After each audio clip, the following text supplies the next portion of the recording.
Salut à vous, gourmands de couleurs et de polymères. Comment vous portez-vous en ce frais hiver? Ne date pas ta vidéo comme ça, elle va rester en ligne plus longtemps qu'une saison. Eh ben ici, ça va. Et quand ça va, eh ben faut le dire aussi. Et si ça va, c'est parce que récemment, notre association jurassienne d'artisans créateurs a ouvert une boutique pour vendre nos créations et renouer un semblant de contact avec nos clients. Genre des vrais gens, qu'on peut presque toucher et tout. Et dans ce nouvel écrin qu'est cette boutique, nous avons décidé de choisir une thématique mensuelle autour de laquelle les artisans qui le souhaitent peuvent travailler. Pour le mois de mars, c'est le Japon qui a été choisi. Tu dates encore ta vidéo là, amatrice. Tais-toi Charlotte, je cause. Bref, pour participer à cette jolie idée, j'ai choisi tout simplement de travailler sur la fleur de cerisier. Oui, je sais, j'aurais pu trouver plus original, mais j'avais comme une envie de doux printemps avant l'heure. Personne ne va me le reprocher. Alors là, avec Charlotte, on sort de notre zone de confort, puisqu'en plus de dessiner une canne, vous avez pu remarquer notre aisance à suivre un modèle dans notre dernière vidéo, on va en plus utiliser une couleur qu'on délaisse vraiment très facilement dans cet atelier, le rose. On commence tout de suite par vous montrer de quelle façon on procède pour nos mélanges. À chaque fois qu'il faut obtenir un mélange homogène de couleurs, privilégiez votre machine à pâte plutôt que vos mains. Utilisez un cran intermédiaire, ici le 4 sur l'Imperia, et pliez vos plaques 2 fois à chaque fois avant de la repasser entre les rouleaux. Vous irez beaucoup plus vite et vous éviterez en plus de coincer des bulles d'air dans votre pâte. Une fois toutes vos couleurs prêtes, c'est le moment de réviser le dégradé. On prépare nos petits triangles, on essuie la machine qu'on a placée au cran large, ici le 6, et on y va. On replie la plaque en deux et on repasse dans la machine le pli en premier.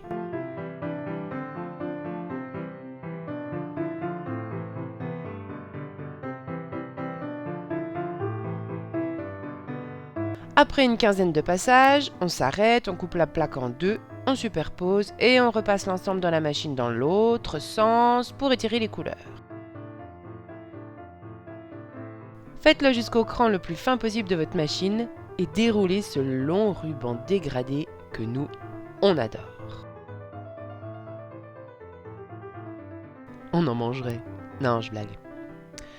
N'hésitez pas à faire des raponces, comme on dit ici, pour obtenir une largeur de bande régulière. Puis, commencez à monter votre bande en accordéon.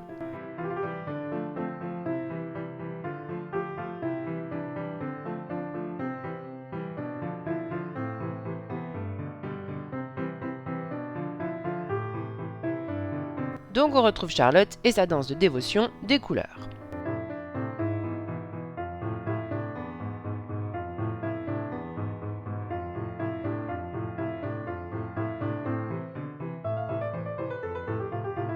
Réduisez à présent cet accordéon comme vous pouvez avec vos petits doigts, jusqu'à lui donner une forme générale de canne régulière, mais pas arrondie. C'est la base de notre pétale.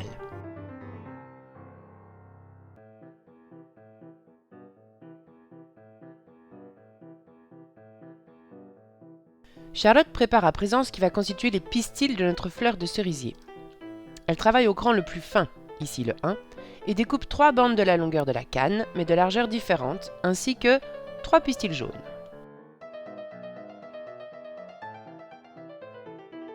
À présent, l'opération consiste à insérer les pistils au cœur de notre canne dégradée. Pour ça, utilisez une lame rigide et tranchez votre canne sans la traverser complètement. Déposez d'abord le colombin jaune,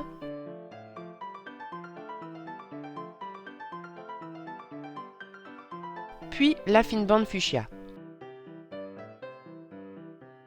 Refermez doucement, sans insister. Cette étape est beaucoup plus facile si vous travaillez sur une canne moins réduite que Charlotte. Répétez l'opération afin d'insérer les autres pistils dans le bloc et réduisez le tout. Votre canne pétale est prête. Il est temps maintenant de la transformer en canne fleur. Pour cela, il nous manque un cœur de fleur, ici simplement réalisé avec des chutes des pistils. On a ensuite coupé 5 tronçons, ce qui correspond au nombre de pétales que pourra compter notre fleur, étant donné l'épaisseur de la canne. Il nous manque une dernière chose, la pâte qui va combler les espaces entre nos pétales et éviter que la fleur ne se déforme trop. Charlotte a préparé un long prisme de pâte uni qu'elle a déjà coupé en 5 et elle va utiliser la machine pour pincer légèrement le sommet des prismes afin de faciliter leur emboîtement entre les pétales arrondis. Allez, Procédons à l'assemblage.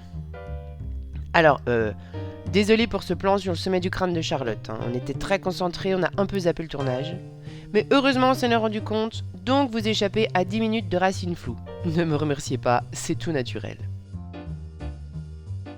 Donc, on assemble tous nos petits éléments comme on peut, c'est-à-dire avec une ferme délicatesse, en vérifiant constamment l'alignement des deux extrémités de la canne.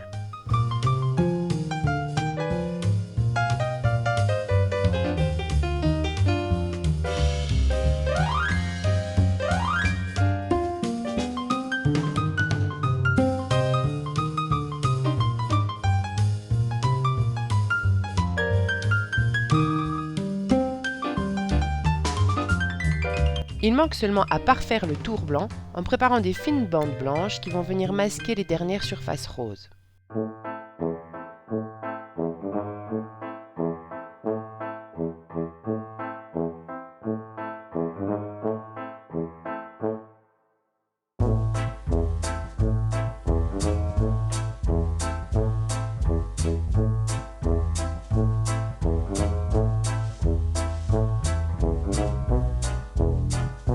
Maintenant, on peut réduire pour de vrai.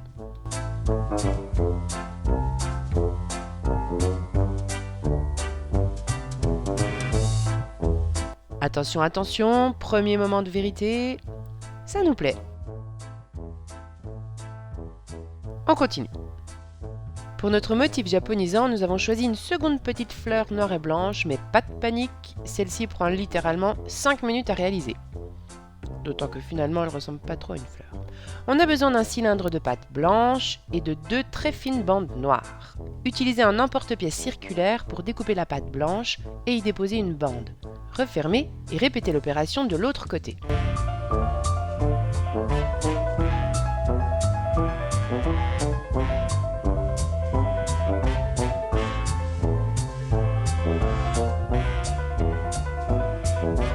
Cerclez le tout, c'est-à-dire enroulez l'ensemble dans une fine plaque noire et mettez de côté.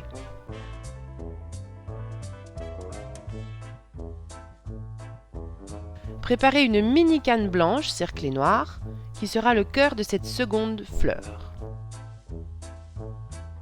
Étirez la canne pétale et coupez-la de nouveau en 5 tronçons égaux que vous montrez autour de la mini canne cible.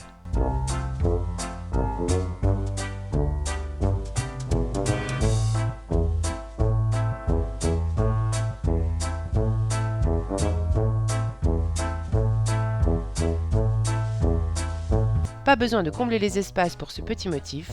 En revanche, on va venir ajouter un fin colombin blanc au bout de chaque pétale, histoire de créer une déformation à la réduction. Colombin, t'as dit non? Colombin, colombin, bain.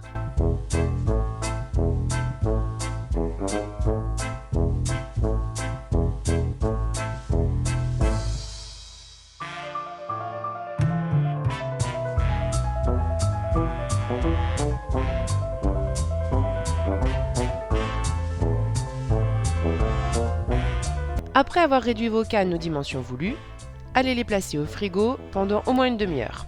Cela vous permettra de les trancher ensuite plus facilement, sans qu'elles ne se déforment trop. Lorsque vous sortez vos cannes du frais, tranchez-les tout de suite, avant qu'elles ne se réchauffent. Essayez de les conserver sans qu'elles ne se touchent trop les unes aux autres, et préparez votre semelle de bracelet. Oui, puisque oui, en fait, c'est un bracelet principalement, qu'on est en train de faire. Pour ce bracelet, nous allons utiliser un support en inox. Nous avons donc besoin d'une semelle blanche de la longueur du bracelet. Charlotte a alors préparé une plaque unie d'épaisseur moyenne, ici cran 4 de l'Imperia, suffisamment longue pour recouvrir tout le support inox. Et elle va commencer à s'amuser à disposer ses éléments comme elle le veut. Une fois tous les éléments voulus en place, il est temps d'uniformiser un peu la surface et pour ça, il va y avoir un gros travail de lissage. On commence au rouleau, d'abord dans un sens, puis dans l'autre, histoire de déformer les fleurs régulièrement. Puis, à l'aide d'un outil de lissage, toujours à travers du papier sulfurisé, évidemment. À présent que tout est bien lisse et régulier, il est temps de découper une bande de la largeur de votre support en inox. Faites bien adhérer, doucement.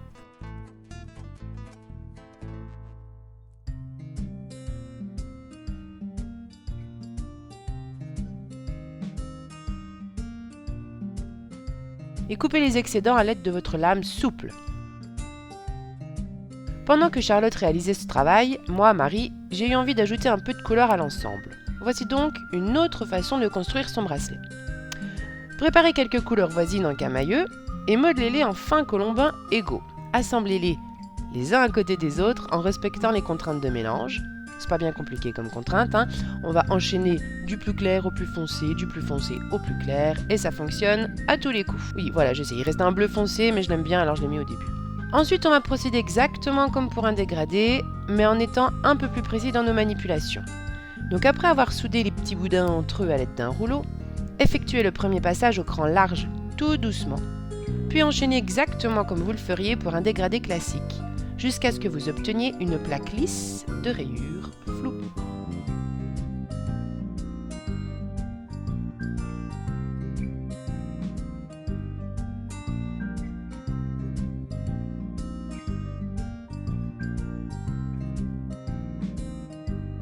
Pour notre nouvel essai, nous n'avons besoin que d'une petite bande de cette belle plaque. Cette bande, nous allons l'étirer un peu dans la machine jusqu'au cran 3 au moins. Poncer un dégradé après cuisson est une chose à éviter. Étant donné que le dégradé est réalisé à partir d'une multitude de superpositions de couleurs, chaque ponçage brisera la surface et mettra à jour des irrégularités de couleurs.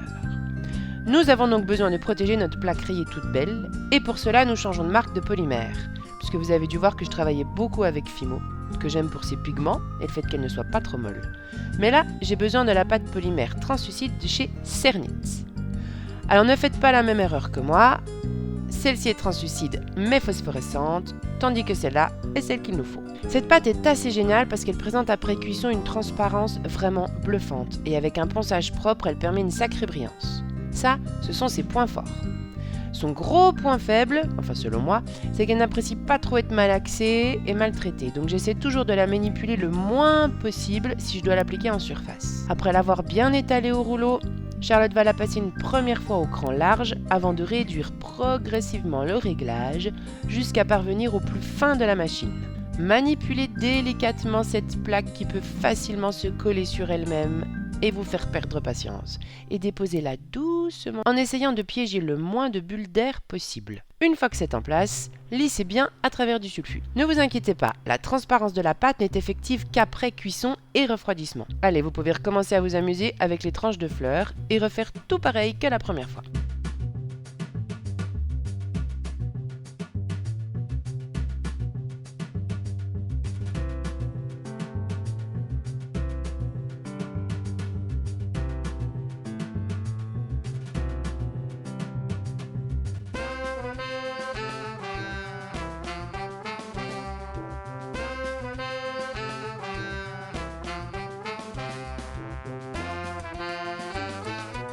Alors là, c'est du bonus. Il nous restait un morceau de canne pétale, juste le pétale, pas la fleur. Et on s'est dit que ce serait bien plus joli sans le démarquage blanc de la canne fleur. Et vous savez quoi ? Eh bah, on a eu raison.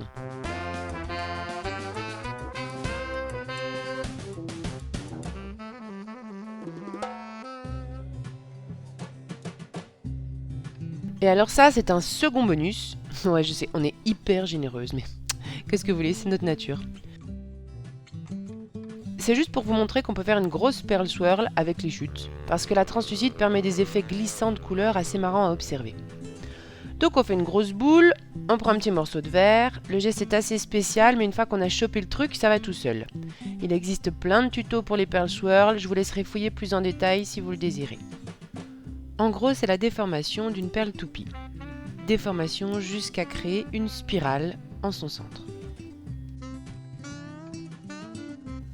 C'est un geste très rapide, et alors en accéléré, ça donne limite mal au crâne.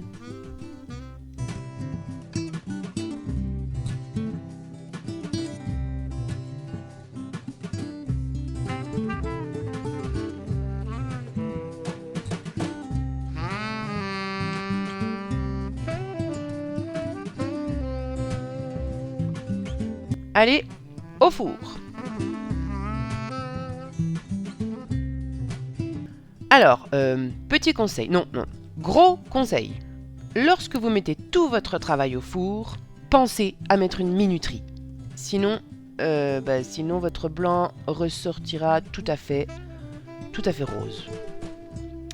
Comme quoi, hein, on est sûr de soi, on croit qu'on sait faire, et on récupère du rose.